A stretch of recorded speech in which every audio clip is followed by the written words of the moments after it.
Chapter 2. Jonas watched as his father poured a fresh cup of coffee. He waited. "You know," his father finally said, "every December was exciting to me when I was young, and it has been for you and Lily, too, I'm sure. Each December brings such changes." Jonas nodded. He could remember the Decembers back to when he had become, well, probably a 4. The earlier ones were lost to him, but he observed them each year, and he remembered Lily's earliest Decembers. He remembered when his family received Lily, the day she was named, the day that she had become a 1. The ceremony for the 1s was always noisy and fun.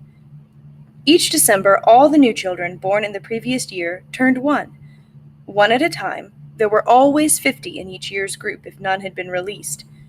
They had been brought to the stage by the nurturers, who had cared for them since birth. Some were already walking, wobbly on their unsteady legs. Others were no more than a few days old, wrapped in blankets, held by their nurturers. "I enjoy the naming," Jonas said. His mother agreed, smiling. "The year we got Lily, we knew, of course, that we'd receive our female, because we'd made our application and been approved. But I'd been wondering and wondering what her name would be." "I could have sneaked a look at the list prior to the ceremony," Father confided. "The committee always makes the list in advance, and it's right there in the office at the nurturing center. As a matter of fact," he went on, "I feel a little guilty about this, but I did go in this afternoon and look to see if this year's naming list had been made yet. It was right there in the office, and I looked up number 36. That's the little guy I've been concerned about, because it occurred to me that it might enhance his nurturing if I could call him by name. Just privately, of course, when no one else is around." "Did you find it?" Jonas asked. He was fascinated. It didn't seem a terribly important rule, but the fact that his father had broken a rule at all awed him. He glanced at his mother, the one responsible for adherence to the rules, and was relieved that she was smiling. His father nodded. "His name, if he makes it to the naming without being released, of course, is to be Gabriel. So I whisper that to him when I feed him every 4 hours, and during exercise and playtime, if no one can hear me. I call him Gabe, actually," he said, and grinned. Gabe. Jonas tried it out. A good name, he decided. Though Jonas had only become a 5 the year that they acquired Lily and learned her name, he remembered the excitement, the conversations at home, wondering about her, how she would look, who she would be, how she would fit into their established family unit. He remembered climbing the steps to the stage with his parents, his father by his side that year instead of with the nurturers, since it was the year that he would be given a new child of his own.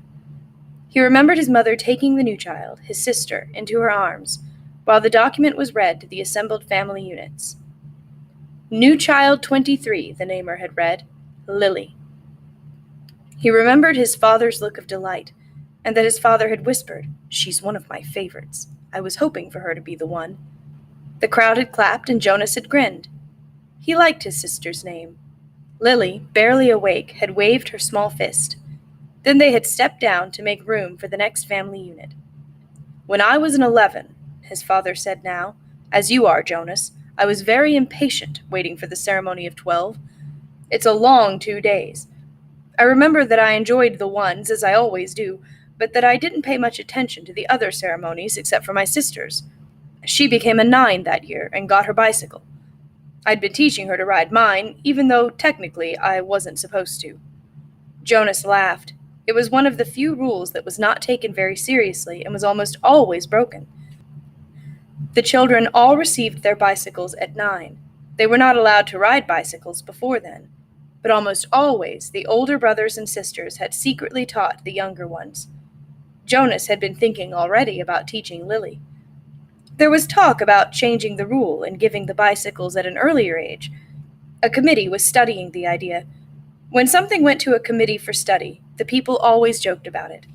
They said that the committee members would become elders by the time the rule change was made. Rules were very hard to change. Sometimes, if it was a very important rule, unlike the one governing the age for bicycles, it would have to go eventually to the receiver for a decision.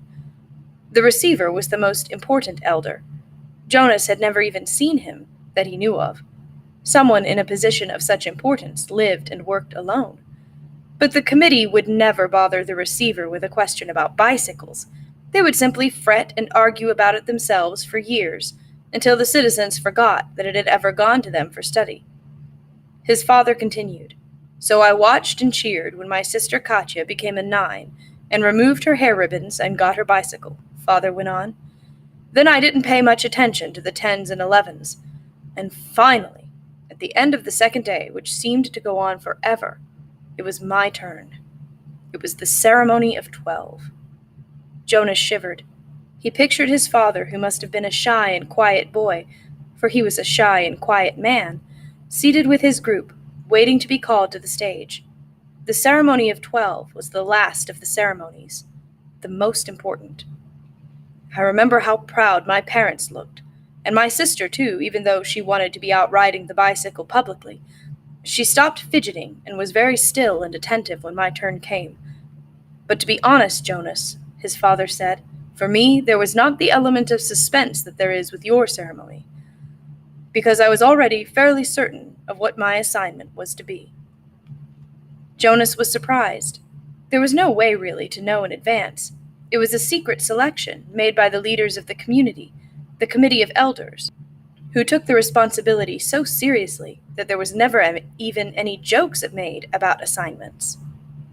His mother seemed surprised too. "How could you have known?" she asked. His father smiled his gentle smile. "Well, it was clear to me, and my parents later confessed that it had been obvious to them too, what my aptitude was. I had always loved the new children more than anything. When my friends in my age group were holding bicycle races or building toy vehicles or bridges with their construction sets or all the things I do with my friends," Jonas pointed out, and his mother nodded in agreement. "I always participated, of course, because as children we must experience all of those things. And I studied hard in school, as you do, Jonas. But again and again, during free time, I found myself drawn to the new children. I spent almost all of my volunteer hours helping in the nurturing center. Of course, the elders knew that from their observation." Jonas nodded. During the past year, he had been aware of the increasing level of observation. In school, at recreation time, and during volunteer hours, he had noticed the elders watching him and the other 11s. He had seen them taking notes. He knew, too, that the elders were meeting for long hours with all of the instructors that he and the other 11s had during their years of school. So I expected it, and I was pleased, but not at all surprised when my assignment was announced as nurturer, Father explained. "Did everyone applaud, even though they weren't surprised?" Jonas asked. "Oh, of course. They were happy for me, that my assignment was what I wanted most. I felt very fortunate." His father smiled. "Were any of the 11s disappointed your year?" Jonas asked. Unlike his father, he had no idea what his assignment would be, but he knew that some would disappoint him. Though he respected his father's work, nurture would not be his wish, and he didn't envy laborers at all. His father thought. "No, I don't think so. Of course, the elders are so careful in their observations and selections. I think it's probably the most important job in our community," his mother commented. "My friend Yoshiko was surprised by her selection as doctor," Father said, "but she was thrilled. And let's see, there was Andre. I remember that when we were boys, he never wanted to do physical things. He spent all the recreation time he could with his construction set, and his volunteer hours were always on building sites. The elders knew that, of course. Andre was given the assignment of engineer, and he was delighted. Andre later designed the bridge that crosses the river to the west of town," Jonas's mother said. "It wasn't there when we were children. There are very rarely disappointments, Jonas. I don't think you need to worry about that," his father reassured him. "And if there are, you know there's an appeal process." But they all laughed at that. An appeal went to a committee for study. "I worry a little about Asher's assignment," Jonas confessed. "Asher's such fun, but he doesn't really have any serious interests. He makes a game out of everything." His father chuckled. "You know," he said, "I remember when Asher was a new child at the nurturing center before he was named. He never cried. He giggled and laughed at everything. All of us on the staff enjoyed nurturing Asher. The elders know Asher, his mother said. They'll find exactly the right assignment for him. I don't think you need to worry about him. But Jonas, let me warn you about something that may not have occurred to you. I know I didn't think about it until after my ceremony of 12. What's that? Well, it's the last of the ceremonies, as you know. After 12, age isn't important. Most of us even lose track of how old we are as time passes, though the information is in the Hall of Open Records and we could go and look it up if we wanted to. What's important is the preparation for adult life and the training you'll receive in your assignment. I know that, Jonas said. Everyone knows that. But it means, his mother went on, that you'll move into a new group, and each of your friends will. You'll no longer be spending your time with your group of 11s. After the ceremony of 12, you'll be with your assignment group and those in training. No more volunteer hours, no more recreation hours. So your friends will no longer be as close.